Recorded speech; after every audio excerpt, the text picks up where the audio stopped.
한국 인터넷 커뮤니티에는 수많은 공포 이야기가 떠돌아다니며 그중 몇몇은 정말 등골이 오싹해지는 경험담이다.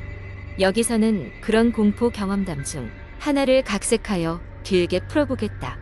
서울의 한복판, 번화가의 중심지에서 멀리 떨어지지 않은 곳에 위치한 오래된 아파트 단지가 있었다. 이 아파트 단지는 70년대에 지어졌고 세월의 흐름에 따라 낡고 퇴락하여 이제는 많은 사람들이 꺼리는 장소가 되었지만 여전히 저렴한 임대료 덕분에 학생들과 젊은 직장인들이 주로 거주하고 있었다. 여주인공 수지는 대학을 갓 졸업하고 첫 직장을 얻어 이 아파트 단지로 이사왔다. 그녀는 부모님과 떨어져 처음으로 홀로 생활을 시작하는 것이었고 무척 기대에 차 있었다. 그러나 이사 첫날부터 그녀는 이 아파트 단지에 대해 묘한 불안감을 느끼기 시작했다. 첫 번째 밤, 수지는 침대에 누운 채 천정을 응시하고 있었다. 낯선 방, 낯선 소음, 모든 것이 그녀에게 긴장감을 주었다. 그러다 갑자기 벽 너머로 울음소리가 들려왔다. 처음엔 신경 쓰지 않으려 했지만 점점 그 소리는 그녀의 신경을 건드렸다. 그 울음소리는 어린아이의 것 같았고 계속해서 반복되면서 수진을 불안하게 만들었다. 다음 날 수진은 옆집에 누가 사는지 알아보기로 마음먹었다. 그녀는 현관문을 나서서 조심스럽게 옆집 문을 두드렸다. 몇 번을 두드렸지만 아무도 나오지 않았고 결국 그녀는 포기하고 출근길에 올랐다. 직장에서는 새로운 환경에 적응하느라 정신없이 바빴고 돌아와서는 피곤한 몸을 이끌고 인해 깊은 잠에 빠졌다. 그날 밤 그녀는 이상한 꿈을 꾸었다. 꿈속에서 그녀는 아파트 복도를 걸어가고 있었다. 복도는 이상할 만큼 길고 끝이 없어 보였다. 순식간에 복도 끝에서 아이 울음소리가 들리기 시작했고 소리를 따라가자 벽에 이상한 손자국들이 새겨져 있었다. 손자국은 마치 누군가 벽을 긁어댄 것처럼 길고 날카로웠다. 잠에서 깨어난 수지는 온몸이 땀으로 젖어 있었다. 그녀는 꿈을 잊으려 애썼지만 복도와 벽의 손자국이 자꾸만 머릿속에 떠올랐다.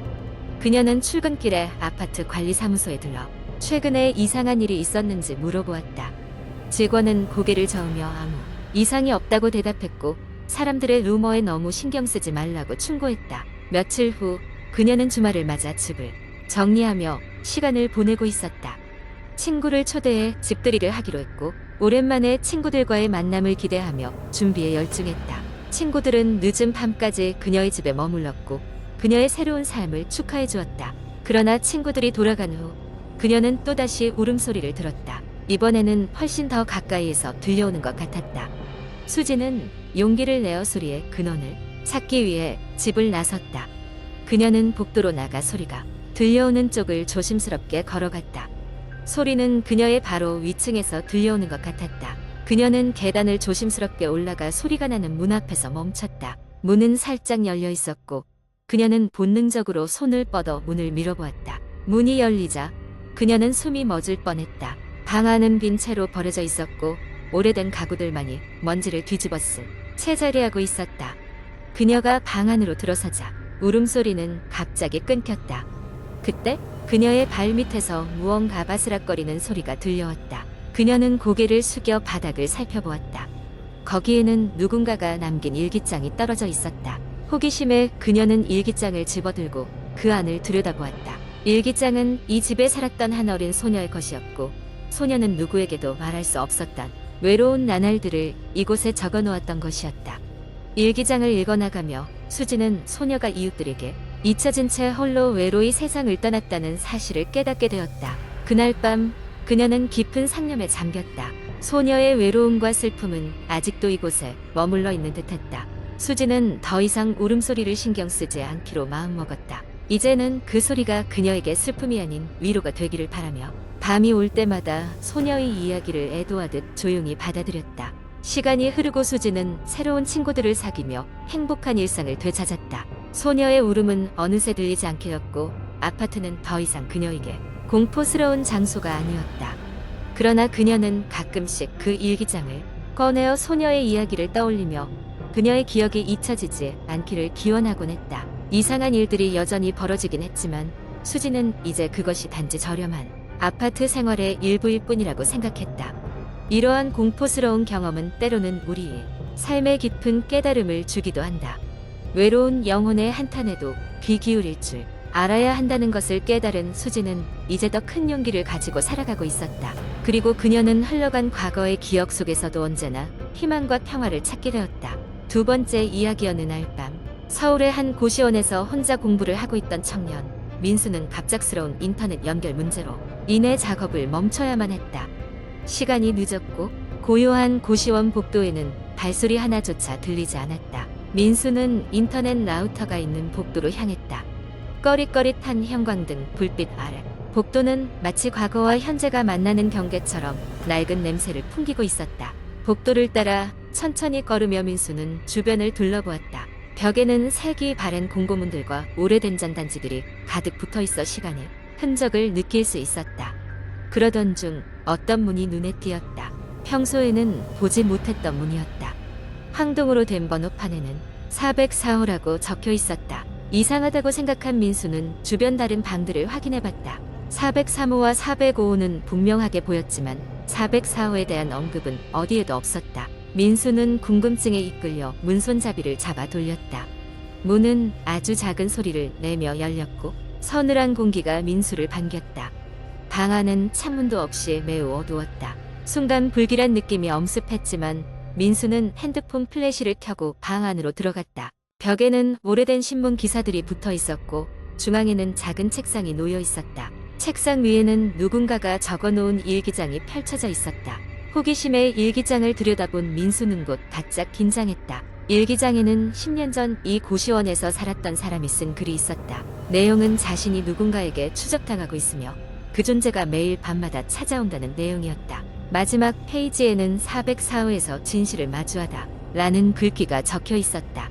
갑자기 등 뒤에서 문이 콱 하고 닫히는 소리가 들렸다.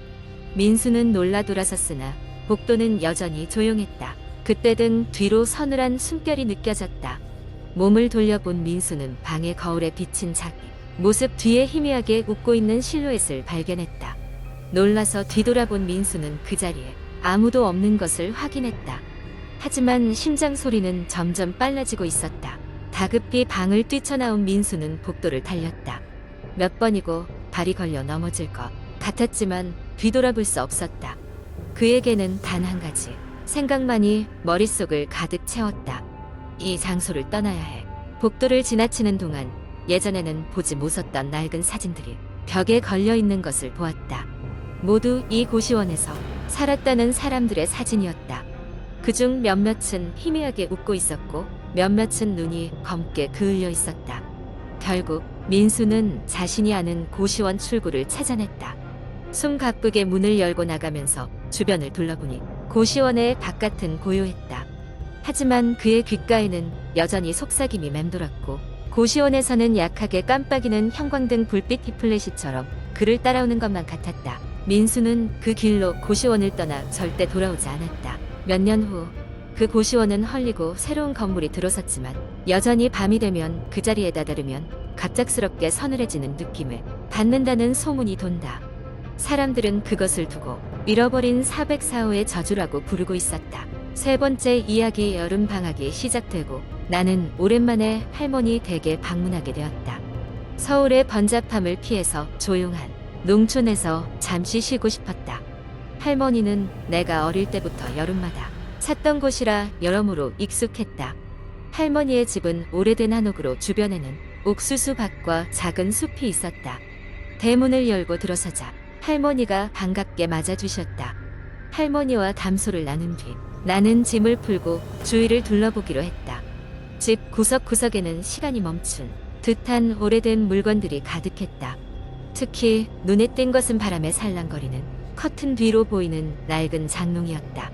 할머니께서는 그 장롱은 손대지 말라고 당부하셨지만 호기심이 많은 나는 어느 날 밤 조용히 그 장롱을 열어보기로 결심했다. 밤이 되자 모든 것이 고요해졌다. 나는 장롱 앞으로 다가가 조심스럽게 문을 열었다.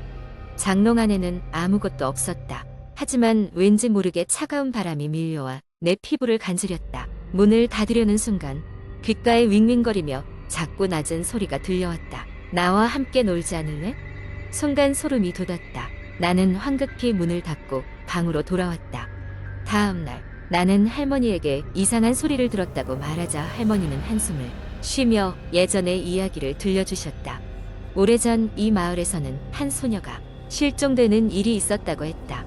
소녀는 마을 행사 중에 흔적도 없이 사라졌고 이후로 마을에서는 그녀를 찾기 위해 숲을 샅샅이 끝내 그녀를 찾지 못했다는 것이었다. 그리고 그 소녀의 유령이 아직도 이 주변을 떠돌고 있다고 했다. 그 이야기를 듣고 나니 머리카락이 쭉 뼈서는 느낌이었다. 그러나 호기심 많은 나는 그날 밤 다시 장롱을 열어보기로 했다. 이번에는 핸드폰 손전등까지 준비해 조심스럽게 문을 열었으나 이번에도 비어 있었다. 실망감에 문을 닫으려는 순간 장롱 안쪽 벽에 뭔가 적혀 있는 것을 발견했다. 도와줘, 여기에 갇혔어. 차가운 땀이 등줄기를 타고 흘렀다. 그때 갑자기 문이 쾅 하고 스스로 닫혔다. 나는 놀라서 뒤로 물러났고 그 순간 등 뒤에서 낮고 냉랭한 목소리가 다시 들렸다. 찾아줘. 함께 가야 해. 내 앞에 분명 아무도 없었지만 나는 문이 잠긴 채로 그 자리에 얼어붙어 버렸다.